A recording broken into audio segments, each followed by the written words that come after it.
Hello, and welcome back to today's show. Today I'm with Danielle Langton. Danielle is a business advisor. She has a strategic consulting and coaching firm that provides strategy, sales, and operations expertise, everything you need to know to grow your business. Danielle had a career in the corporate world and then left all of that for entrepreneurship. We talk a lot about pursuing freedom and flexibility in entrepreneurship and the interplay of time and money and how those things really contribute to what feels like success as an entrepreneur. And then, of course, how motherhood impacts the relationship between time and money. And then we really went deep on this idea of how much money do we really need? You know, a lot of us have financial goals as the measure of success in our lives and our businesses, but may not really know the answer to why that number is the number. And maybe a lower number is all that we really need to achieve the actual feeling of time freedom that we're after. So this was a great conversation. We went deep on scarcity, on money mindset, on the relationship between time and money. And then we also talked about Danielle's past, being raised by a single mom, and how that impacted how she approaches motherhood and ambition now. So this was a great one. Thanks for listening.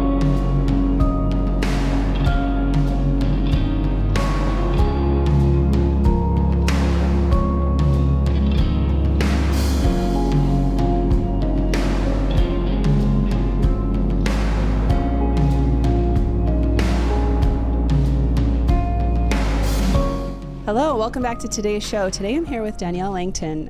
We have been trying to make this interview happen for at least 3 months, so I am so excited to finally connect. I connected with Danielle originally through mutual connections and masterminds and have followed you over the last year of becoming a mother and just love the energy and the realness that you bring to it. And I feel like part of the motherload ethos is helping women figure it out sooner, you know, so they don't get 4 or 5 years into motherhood and go, wait a second, what's going on? And I feel like you're someone who's just been so real about it from the very beginning. So I'm excited for today. Welcome to the show. Thanks for having me. And you're so gracious with saying we've been trying to do this for 3 months, because I really think we've been back and forth for maybe like 9. It might have been that. I have this summer, just the other day, RT and I were talking and I was like, yeah, you know, like a month ago when we did this thing, and he was like, I think that was in June. And I was like, oh, June was 3 months ago. I just have no concept of time. No, it's just a blur. Yeah. I feel like this is part of motherhood where you're like, oh, wait, it was just a month ago and it was actually 6 months ago. And right, exactly. We have no idea. But yeah, I'm so excited to talk to you. I love your brand. I love everything you do on the business side. And I want to get into that and how you evolved into what you're doing now. But before we start, can you just tell a little bit of your backstory on your path into entrepreneurship and your relationship with ambition just as a human? And then when you had your son, how that shifted and where you've landed today, just in terms of just overall kind of path into what you're currently doing. And then we'll jump off from there. Yeah, it's so interesting because, you know, every piece of your life obviously like continues to build on it. And I don't think you really notice that until you get to, you know, a real pivotal point like becoming a mother. But I would say my entire life, you know, time and money have always sort of been like these two really big pieces that have been in flux in my life, right? They've always either been, I've had one or the other, but never both. And that really started from a young age. You know, I was born to a single mom and she worked multiple jobs. And so you can imagine not only was money scarce, but time was really scarce, right? Like she was working at nights and on the weekends. I would be going to school. My grandparents would get me on and off the bus. And I really, as I grew up and, you know, was exposed to more, I really got to see that not everyone lived that way. I was like, wait a second, you mean you get this extra time with your parents? And I think that really positioned myself, you know, as I got older and what I wanted to do and how I wanted to live a different life. My mom was really, really good at saying like, I want you to have more. I want you to like go and accomplish more than I did. I want you to have more than I did. And to me, that always felt like she meant money. I always took that as like, oh, she just wants me to have more money, right? And I think, you know, as I got older and I went to college, I was the first person in my family to go to college. And then I was the first person, you know, to work at a Fortune 500.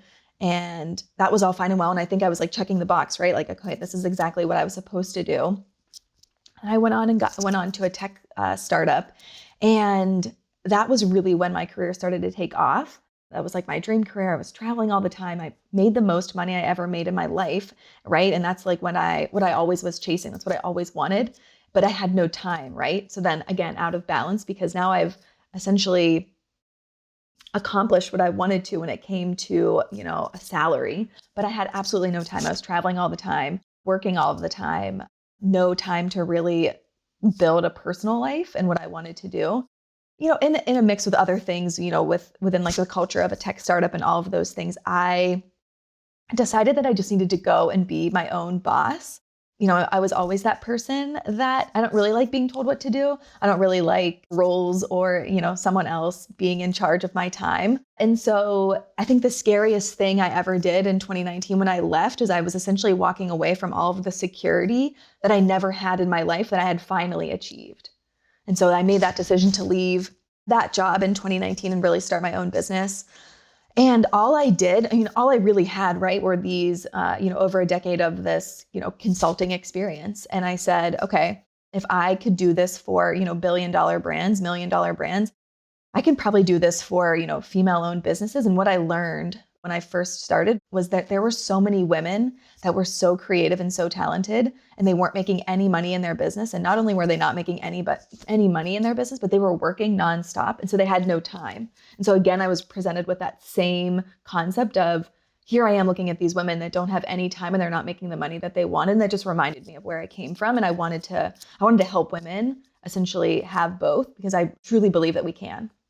That's what got me here today. And that really never became even more true until I had my son in October of 2022, when I was like, oh, now I really get it, right? As a mother, of course you want to have this, thriving business and this thriving career, but now more than ever, I want to have my own time to spend with him.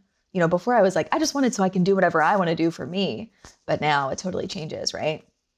Yeah, I'm like scribbling notes as you're talking because that theme is so pervasive. And I think you're one of the people that I watch talk about it really clearly, but so many women that become mothers in a path similar to yours or similar to mine, it is exactly that question of like, wait a second, I want the freedom, like I want this time freedom, but I have to buy my way there with money, or at least that's what we think, right? And so then we start working really hard, we want to build a business, and then we're working 50, 60 hours in a business to try to buy our way into the time freedom that never really comes. And it's funny because I was just listening to an old episode the other day, and the person said something to the effect of like, why do we work so hard right now for this eventual freedom when our kids, right now is when we want the time. Like when we're 20 years down the road and we're quote unquote retired, our kids will be gone. Like that's not when we want time. Right now is when we want time. So how do we get into a business that makes us enough money that we can have that freedom, but also we have the flexibility and the awareness to use the time in the way we want? And I think that's such a lesson. And one of the reasons I wanted to talk with you is that I feel like you recognize that right away. And it sounds like that comes from your story. But when you were preparing in those final months to become a mother, were you so conscious already of how the time was going to be affected? Or was that something that into the transition, you were like, okay, this is how time, like I had one way of thinking about time and how it was going to look as a mother. And now it's totally different than that. I think I was aware to like a certain degree. I had sort of offloaded a lot of things that were on my plate before I gave birth to my son. But I think, as the months, so essentially I went into my like maternity leave saying like, okay, I'm not going to do anything for like 3.5 months. But I was like, oh, come month 4, like I'll just hit the ground running. Like I'll have everything figured out. Like he's going to be 4 months old. Like I don't need, meanwhile, I have like no experience with this, but I'm like telling myself like, okay, come, month 4, we're going to be like hit the ground running. And I remember hosting a retreat that month and just feeling like so like torn in half of hosting this retreat that, brought me so much joy, and the women that are there, like bring me so much joy, and the work that I do, bringing me so much joy, but also being like, holy cow, he's only 4 months. Like it's still so little. But, at the time before they're even born, you're like, oh my gosh, 4 months seems like they're 4 years old. Like he's going to be self-sufficient. But yet I still wanted to be there, just being with him and doing, the simple things, that babies that young are doing. And at that point, I think that really is when things totally shifted my mindset. And I was like, okay, I don't think I ever want to lean back into this, 50, 60 hours a week. Like, how can I really take my schedule and make it work for us so that I can have both, right? And I think one of the things that I really, really became aware, like became really apparent to me, was entrepreneurship. I feel like you're sold this idea of all this flexibility and freedom. However, I'm sure if you were to ask so many entrepreneurs, especially entrepreneurs who are also mothers, like that flexibility and freedom really feels almost unattainable, especially at certain points. And so I really wanted to, stay conscious of that as I continue to build my brand and also leaning into motherhood. Yeah. And I think it's so interesting to hear the testimony on the other side from all of us who are like, yeah, 4 months or 6 months or whatever, like the intellectualization of it, to go, current me before becoming a mother thinks 6 months is like so long. We were talking about how time just evaporates now. Like, I think that there's a phenomenon once you have kids of like your brain just, time does pass faster because so many more things are happening in your life. But I think what you're saying is really relatable in the sense of we can set these milestones for ourselves that we're going to come back at a certain time, or we're going to be back to our old self, or the business, when we're thinking of work in that way of like, oh, it's this thing I'm going to come back to and be able to step back into at the same pace I'm at right now, or at the same level of focus. And then we get there and we're like, oh, I am so far from that it's incomprehensible to step back in. And then that moment is really critical, because I think that's the moment where a lot of us either go down the path I feel like you've gone down that I want to talk about, which is really hyper aware and really okay with changing things and okay with setting stuff aside to stay in the moment and honor the time freedom that you talked about. And then a lot of us go down the other path of like, well, I guess it's time to just start being burnt out, and you're just burned out for the rest of your life, and then that starts to catch up with you later. So when you hit that point and it was time for you to step back in, or you had that moment like 4 months in going, oh, wait, okay, maybe this isn't exactly what I thought.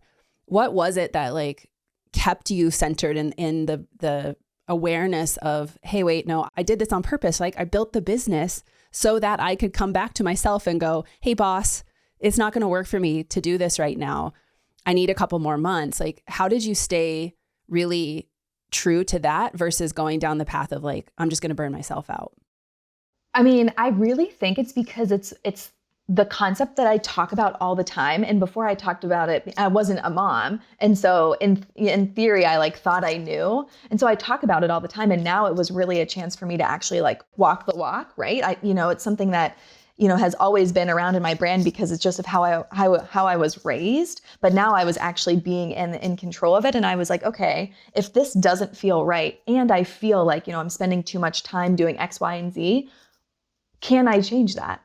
Are there things instead of, even this season that we're living in right now, like this fall, just changing up what I would usually be doing for 2024, to prepare my business looks totally different, because I really thought at this time last year, right before I, gave birth to my son, I was like, okay, I'm going to just keep doing what I'm doing and I'll have a baby. And thankfully we'll have help, with our son, but I'll just keep doing what I'm doing. And now I'm like, okay, I really want to change that.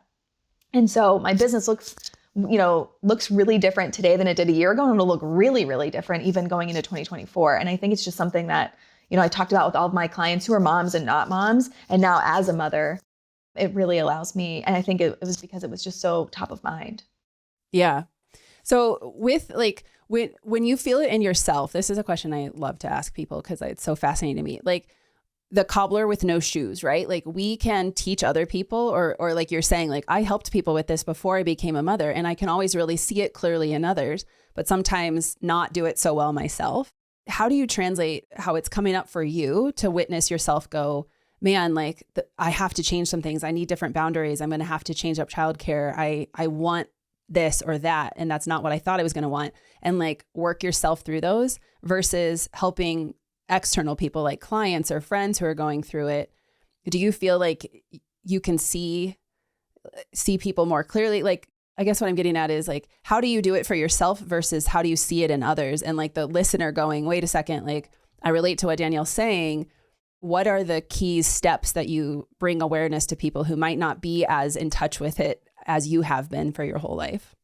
Yeah, I mean, it's something that I definitely like feel like, right? So how my business was set up, I was starting to get, I had all of these clients and we would have all of these Zoom calls, and there would be individual Zoom calls and group Zoom calls. And I started to get that same feeling that I had whenever I was working in corporate, where it just didn't excite me anymore, right? I was like getting to that point where I would almost like I had like resentment, or like, how am I actually going to pump myself up to like be on these calls all day, or, to plan these retreats, or to like go through this launch.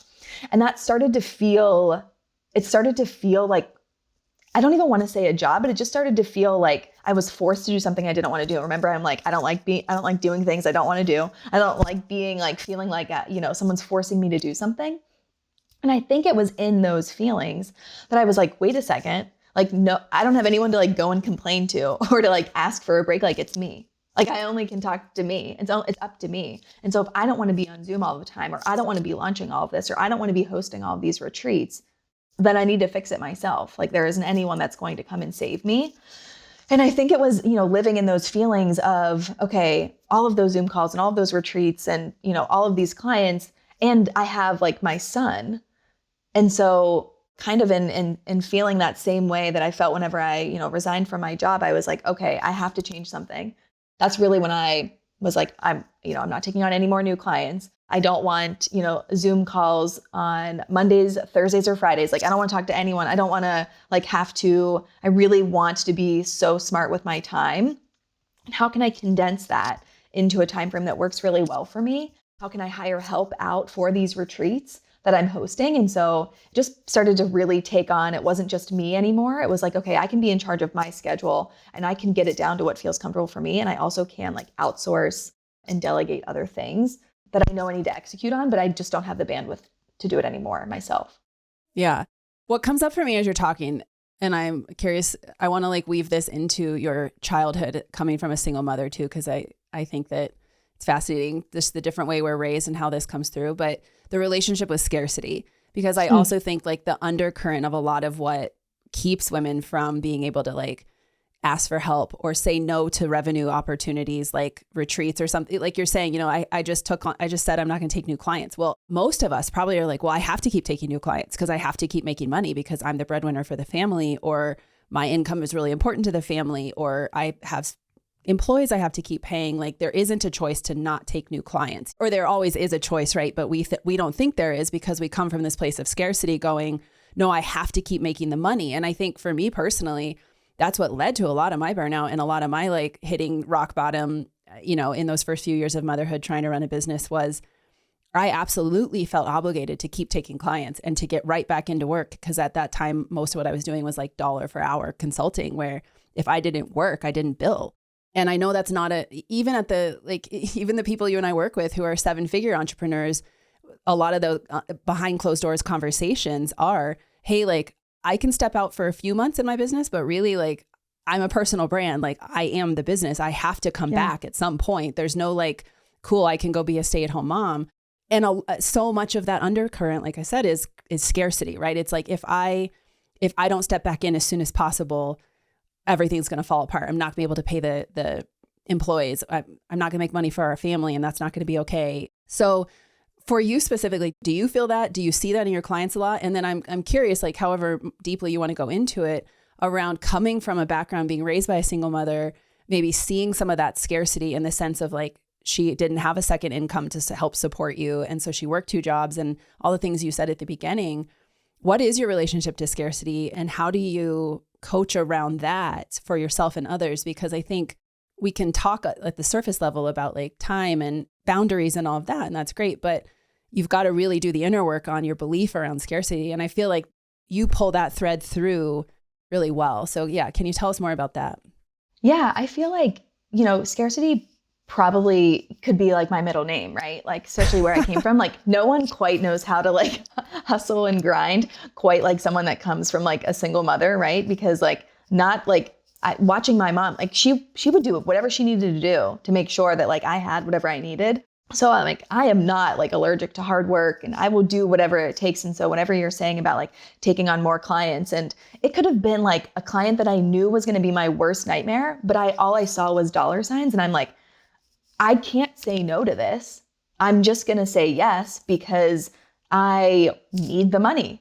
And after doing that for so long, just like, when I'm in corporate, right? Like working nonstop and traveling, and you're just kind of like a yes person. And you're like, yeah, but I'm getting paid all of this money. You're like, yeah, but at what cost, right? And so I think for me, it was really, seeing my mom do all of that, then I'm like watching myself do it in my own business. And I'm like, wait a second, I'm now doing that, living that same I'm living that same life of scarcity where I'm just like taking on things, working nonstop just for more money, when everything else, like I don't have that other side of what I truly desire, that like freedom.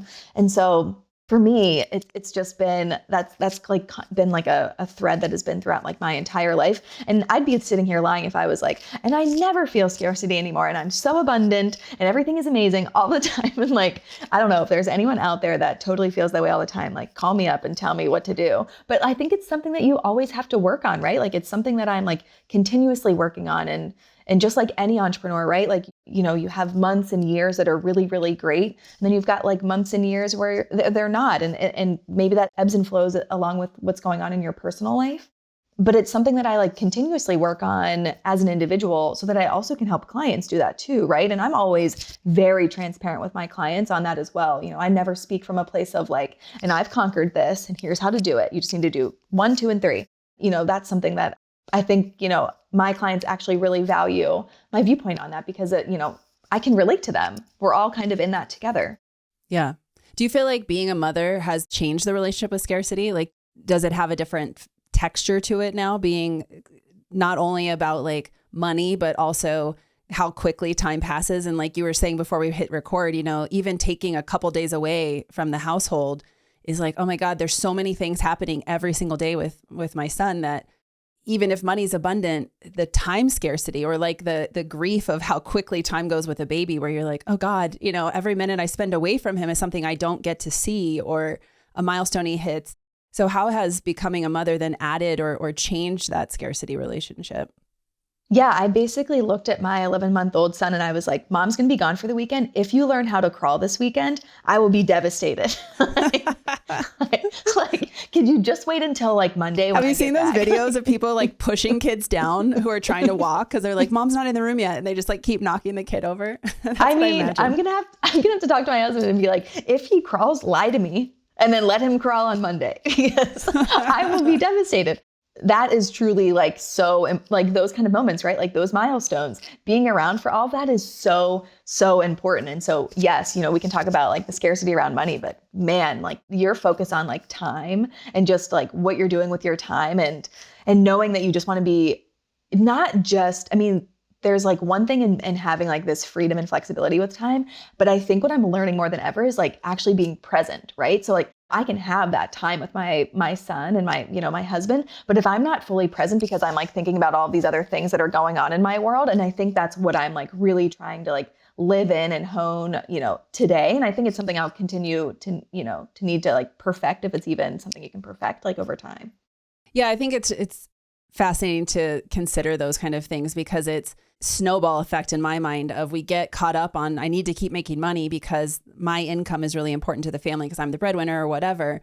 And then the guilt starts to layer on top of that of like, well, every minute that I'm working or I'm distracted because there's a client, you know, a difficult client I took for the money who's now causing stress and resistance in my mind. That's lack of presence with the kid. And then we snowball the scarcity around money with the guilt of how we're showing up for our kids or showing up in our marriage. And then that snowball can get away from us really, really quickly. And all of a sudden years have gone by and you're like, I don't know why I feel so lost. And like, I'm a shitty mom and like I have comparisonitis and my business is struggling because years ago you went down the path of following the clients for money instead of staying in alignment with what you really wanted to do, you know? And that's where a lot of us, like you and I, like we meet in masterminds and we're in that point and we go, okay, shit, now I need to unwind 4 years of going down this path and I want to blow up my whole business. I want to blow up my marriage. I want to blow up everything and like start over. And most of us don't actually have the ability to do that, or we don't want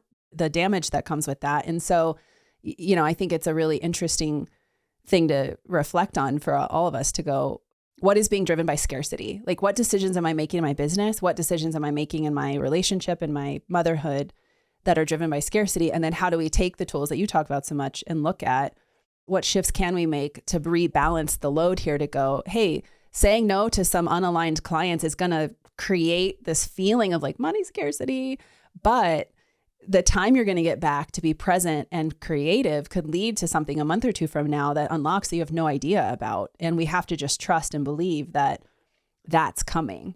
That's exactly the work that I do with my clients, right? Like people will come and hire me because they're like, I want to grow my business. It's here and I know it can be here. How do I get there?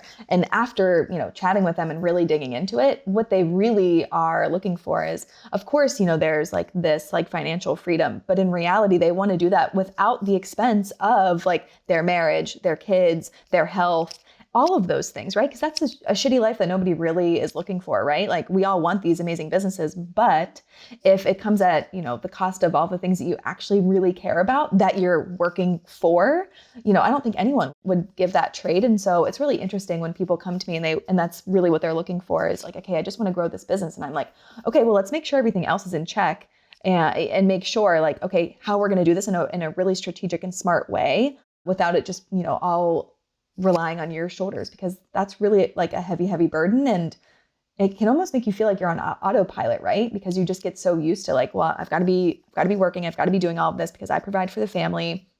I know, by the way, everything in your brain, what we were talking about earlier before we press record of like, we're like the master of like all of the appointments, everything that goes on in the household, where everyone needs to be. And so it's a lot. Yeah. The resistance comes up at that point. And then it's, like you said, a lot of us just go into autopilot and bury that resistance. And I think that's when, like I say it over and over, but that's when the mother load will catch up with you years down the road where you're like, I don't really remember at what point in my business that I started like hating my business, but now here I am. And it's funny because like, it's sad because I meet these women in our masterminds and stuff where I'm like, oh my God, like they don't actually love what they do anymore, but they also can't stop doing it because they're so deep into a whole structure in their life that they've built around this thing, and they don't want to blow up their business. They don't want to blow up their marriage. But how do we start to untangle this ball of yarn without it all just like we just have to cut a bunch of knots out of it, And I think that's where the benefit to these conversations comes is like, hey, there may be some things that have to get blown up, but also you can start to make some of these choices like you talk about. And you also have to do the inner work to go, hey, some of this requires faith. Like some of this requires that you just trust that saying no to a couple of clients over here that aren't aligned anyway, and they're not, is going to open up things for you that you can't see today. And you may need someone like you or, a coach through that transition to go, holy shit, this is very, very, very uncomfortable. It's funny because like that's where I get into this idea that I like to talk about with people. That's like the village, and these are problems that you and I, what we're talking about is like a convention of modern life, right? Like online businesses and the ability to work from home while our kids are also here being taken care of somebody else. But if we were 100 years ago and we were having this question of like, hey, like I don't feel fulfilled, or like my ambition is there's something I want to do that I don't feel like I can do, we'd have like people around us to go, what is it, Danielle? Like, let's talk about it. How can we support you? Do you want to get more involved in the community, the church, like whatever the thing would have been back then? And I feel like now when we start to go into ambition and mothers' relationships with their ambition, it becomes almost like dirty in some way, right? Like they can't really talk about it publicly, right? It's like I can talk about it in a mastermind. I can talk about it with a coach, but I don't want to share too much that like I don't love my business anymore, or I want to change things because I'm going to get all this feedback of like, but you have the life, like you have, from the outside, it all looks a certain way, whatever it might be. So what do you think, like when you reflect on some of this stuff and go, God, like this questioning that a lot of us get to in our life after we become mothers with our businesses, what is it about being a mother, like the makeup of our society that feels in those moments of questioning something like it almost doesn't feel safe to want to change. And we revert, most of us will default to autopilot, will default to scarcity, will default to just doing it and getting burnt out because that's the martyr mother thing to do. That pattern of like the martyr mother. What's your relationship with that? And like, what are your thoughts on how we start to unwind that or be more honest about it? And I ask this of you specifically because I feel like you don't have that archetype at all. Like you are not the martyr mother. And I think that's rare. Yeah. Honestly, I think it ties back into the work that I'm doing because my job is to empower women, right? To take control like of their business. And if they're a mother, fantastic. Like they, it's almost that like same level of an empowerment. But I really think it comes down to, giving people a place like these type of communities and these type of conversations that really can then, like, if you go first and you can show someone that they don't need to be the martyr mother and that they can have help and they don't need to do it all themselves. I think that then allows other people to do the same. But I don't think, many people talk about it. And I think sometimes we shy away from sharing. I'll be super honest. We moved to Austin in 2020. We didn't know a person. There's not one family member here. We didn't have one friend. And if we didn't have help with our son, there would be no business. Like it just wouldn't happen. We have to have people do that. If I want to do this in this business, I just said this, we had a friend over and we were, this is the first time that he had, saw us since we had the baby. And I said, I clearly must love what I'm doing and allow it to continue to evolve to where I'm at right now. Or I would have quit or shut the doors whenever I had Smith, right? Like I clearly have like molded this business and continue to mold it in a way that works for me. Or I easily could have walked away from this. And in our family, my husband does, have a full-time job. And so it could have been something that I walked away, but clearly I want to continue doing this. And so if I want to keep doing this and I want to do it well and in a way that makes me love it and not hate it, which I'm familiar with that feeling, then I need to have help and I need to be able to, talk about that help. And if I'm going to empower others to do that in their business to, my whole motto of my business is, create a life and a living. Like, how can we actually create a life that we love and also make money? If I'm going to do that for other women, I need to be able to do that for myself. And so I think that's something that, just continues to show up for me, even as I enter all these new seasons.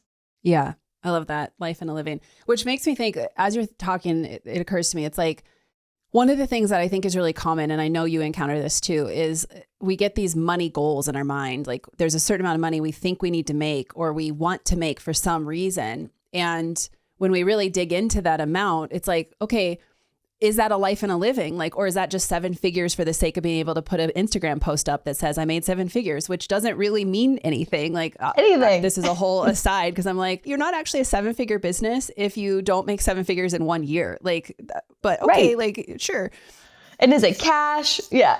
I have so many questions about that. You can also make 7 figures and spend 699 figures like on ads, right? So yeah, all that aside, I'm like, it's just such a made up number, but it's so pervasive, right? That especially moms, like that's my purview.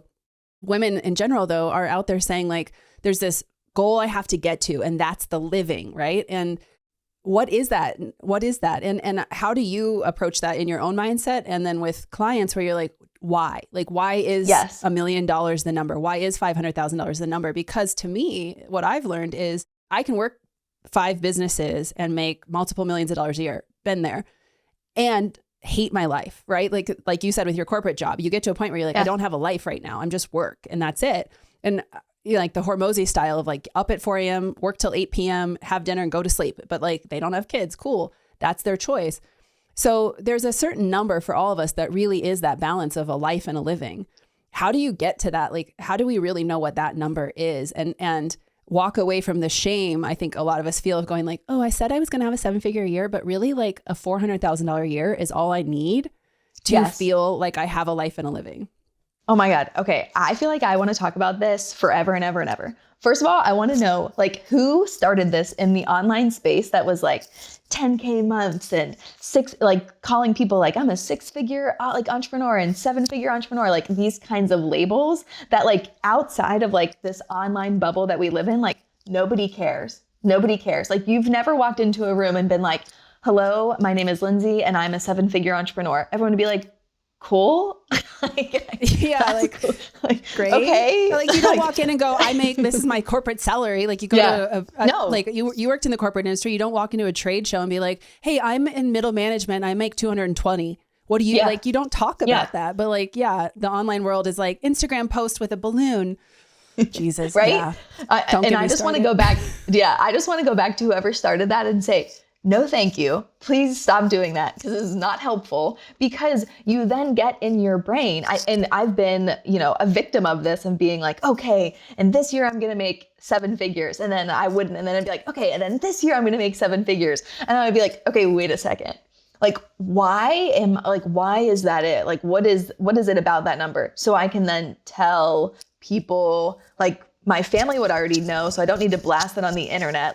What does that really provide? Like, do we need that? Like, do I need to make that every year? Like, do I need that pressure? Like, what is it that I really want? Well, and do you even want to do the math for a lot of us when we're personal brands to get to that $88,000 a month? You would have to be having so many clients, so many programs, so many customers, so many sales that when you think about supporting that many people, you're like, oh God, no, I don't want that many clients. I don't want that many sales, but that's what's physically required to, the math doesn't add up. That's why I think you're such a perfect person to talk about it. Cause I'm the life and a living doesn't need 7 figures, but somehow we get stuck on 7 figures or whatever the number is. And, I'm sure there are plenty of people out there that, make 7, 8, 9 figures. And if you've really sat them down and had an honest conversation with them, they would be like, yeah, it's a fucking lot. There's a lot of work. And yes, I have a team, and yes, I have help, but there are days or there are months in which it just does not feel great. Whether it's one business that's generating that or they've got, 5 businesses generating that. I think, especially someone that has children, I think anyone, generating a lot of money like that would say it's a lot. And some days it feels like a burden, right? Or it feels overwhelming. And so I really think, if we can strip that name tag or that, desire to just make, 10, if someone's out there and they're like, I just want to make 10K months, okay, I would challenge you to be okay. And if someone gave you an extra, if you were making 5,000, would that change your life, or would that have a positive impact on your life? Can that, and it's not just about it being enough, but it's about it feeling manageable for someone, right? It's about the money and the business and it all feeling, enough so that you can take care of yourself and take care of your family and, have a business that feels really good and allows you to still have friends and still do other things where it's not taking over your entire life. And I really think if you see someone out there on the internet right now that's I have all, this giant business that makes all of this money and, I've really balanced both and I feel really good about it. I think they would also share that there are days in which it doesn't feel like that. It's not this, 365. It feels all, perfect. Yeah, I don't think that would be reality. No, and I can speak to being part of mastermind groups where there are dozens of very high earning, successful, ambitious mothers in there. And every single one of them is exactly what you're saying, which is this business is amazing. And it's very lucrative and I've got it down to as much of a science as I can possibly get it to. And there's still days where I am oh my God, this is so much, or the kid is sick and there's a launch going on or whatever it might be, where the dynamics of being a successful entrepreneur and a mother are such that it is overwhelming for that day. Doesn't mean always, they may have gotten past what we talked about earlier, where you're kind of in the autopilot burnout mode, the martyr mode. Lots of women have gotten beyond that, I think. And there's great role models to look at for that. But no one I can attest to, as you're saying, which is, no, there is no one out there that's going to tell you it is perfect flowers and rainbows all the time. And they never have a hard day with either motherhood or business on the same day. It's no, that happens frequently. And that's just a reality of wanting to follow ambition and be a really good mother. If you want to do both things well, you're going to have days where they conflict and you're going to be in the what the fuck mode. And also we can let ourselves off of the hook on some of the the intensity of those moments when we actually go into our business with some tools and say, hey, what is it about a 7-figure year that you really need? Is there a certain amount of money that really is meaningful to you at? And then you do the backwards math in their life and go, okay, so a $500,000 a year is actually beyond your wildest dreams.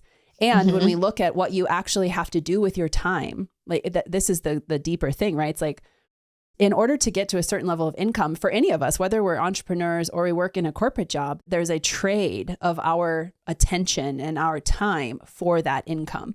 And I think where a lot of us land in burnout or in autopilot or all the things we've talked about is we start to resent that we have to give up that thing to get that money. And and it's like, okay, then the worst thing you want to do to yourself is commit to having to do more of that thing to get to a higher level of money just for the sake of the dollar. Like, let's look at what is it that you really want to be trading for money. Okay, you only want to do a couple things in your business, or you only want to do a certain type of work in the corporate world. Great. Then let's reset the mindset around the self-worth tied to a dollar amount. Because I think that's where a lot of it stems from, is like, I'm only a good entrepreneur if I can grow to a 7-figure business. I'm only a good corporate employee if I keep moving up the ladder every year. Well, it could be that moving up the ladder every year takes you further and further away from the time freedom you want, right? So the awareness of that, I think, is such a key that a lot of us miss when we get caught up in the cycles of ambition, of like, the only measure of success in ambition is money, which is Absolutely not true, right? No. And I think what's so helpful about the communities that you lead and the communities that I lead are, if you can be in like this safe space in which there is transparency. I mean, I just was on a call last week with, women that have incredible businesses, not defined like by a revenue number, that I was just so filled with joy whenever they felt safe to say, like, I thought I wanted to make that, but if that means that I need to manage like a large team, like, I actually don't want to do that. Like, I would find no joy in doing that. And I think being able to say those kinds of things is really, I don't know, just can be like feel really good to get that off your chest and not be embarrassed about that kind of stuff, and say, okay, like, maybe I don't have the ambition, or not the ambition to not have like that big of a business, but like, if it means that I need to like manage and do things that make me really uncomfortable and are really going to make me hate it, then it's okay to say that out loud. Like, just because somebody else is doing it doesn't mean that needs to be like what you do, and you don't have to follow that blueprint. That's something that I like get a lot of joy out of, providing that kind of space in which women feel okay to share those kind of things. Yeah. I think that's like what I was getting at earlier around the safety of the relationship. Like, in the modern times, we need people like you, right? Like, we need leaders who are out there talking about it, who have containers or coaching programs where you can come in and feel safe. And like, I just go to this like existential question of like, where did we used to get that kind of reassurance? I guess we used to get it in the community. We used to get it in the village, in the church, like whatever the organizational structure around us, where the mother could step out of the family unit and go to a group of mothers and go, like, this doesn't feel good and I don't know why.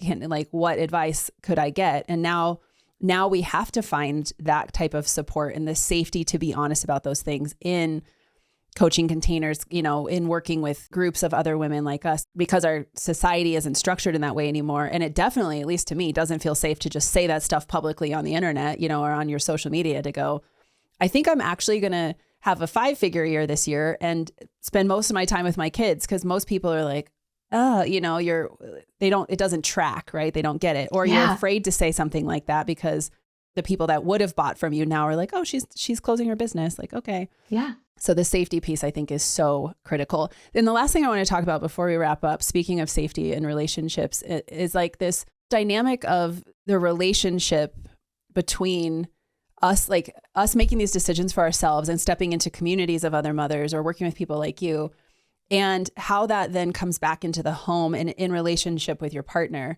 And especially as a parent, we were talking about this before we pressed record around like, you're getting ready to leave for the weekend. I'm also leaving next week. And we were like joking how our partners, like, it's the little things that we have to write down, like not what time the kid is going to wake up and that you have to change their diaper, but it's like, hey, cut the blueberries in half so it's not a choking hazard. Or for me, it's like, make sure that he like puts goggles in his swim bag for swim lessons, because if he doesn't have goggles, he's not going to go in the pool. And I'm like, if I have to put that on your calendar, I have to write that down for you, partner person. Wow. Like, I guess I didn't realize how much of this you don't even think about that I constantly do. So just touching on that, like that aspect of your life, especially coming from a single mother and not having that modeled to you, like how have you really built like the support in your marriage around everything we've talked about, like needing to adjust income expectations when there's seasons of life that you don't want to work as much, needing him to step in a busy season where you're like, hey, nanny canceled your job today. You got to take the time off of work, bro. Talk a little bit about that. Yeah. I mean, I feel like that's how I really define like the mother load, right? Because it was only modeled to me in which my mother did everything.